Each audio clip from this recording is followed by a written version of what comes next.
Shifting gears now, the Texans back on the road again today, looking for their first win of the season. Yeah, the team taking on the Titans today for an AFC showdown out in Nashville, but would they get it done? Channel 2's Lainey Fritz is with the team in Nashville. She's got a recap. Lainey? Oh, yeah, it was a heartbreaking loss here for the Texans today against a division rival. And the Titans were even without their starting quarterback and two starting offensive linemen. But the Texans truly beat themselves today. All week, the Texans said their focus was on starting fast because they failed to do so in New England. But instead, between the fake punt for a touchdown and 7 first-half penalties, the Texans start behind the 8 ball. They got things going with the Watson to D-Hop touchdown pass just before the break. Second half, things went a little better, a field goal, then a touchdown pass to Will Fuller to take the lead.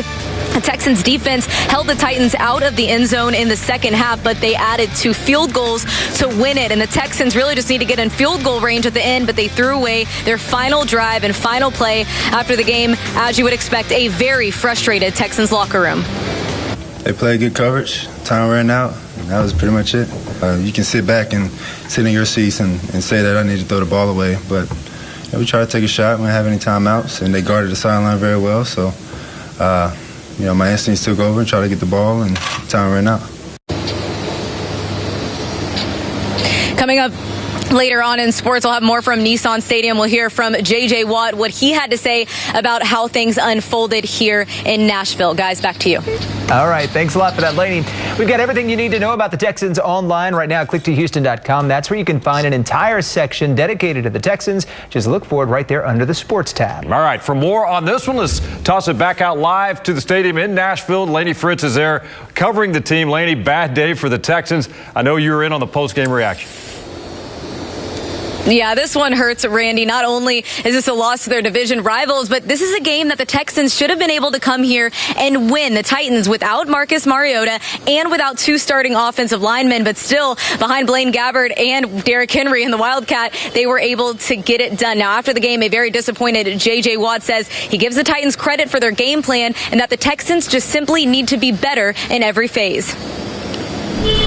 It wasn't good. I mean, I can only speak for the defense. And obviously, we had the one drive in the first half where they went Wildcat, where we gave up too much, and then the last drive at the end for them to get the field goal. We can't give up those 2 drives. We're all professionals. We try to treat all our opponents the same. Doesn't matter if we're playing against Peyton Manning or Blaine Gabbert. We just disappointed. You know what I mean? We got some adversity, like I said. So, I think these next few weeks are really kind of tell what kind of team we got. And as for the Texans offense, of course, we did see flashes of good stuff from Deshaun Watson, those 2 touchdown passes to DeAndre Hopkins and Will Fuller. But overall, just a sloppy performance from the offense. They really beat themselves with penalties, a lack of tempo. And Randy, of course, that final play, those 17 seconds, watching those tick away, that was a heartbreaker, needless to say. We have a lot to talk about tonight on Sports Sunday. So live from Nashville, Lainey Fritz, KPRC, Channel 2 Sports. All right, thanks, Lainey. We'll see you on Sports Sunday. And yes, a lot to discuss, especially on that last play indeed.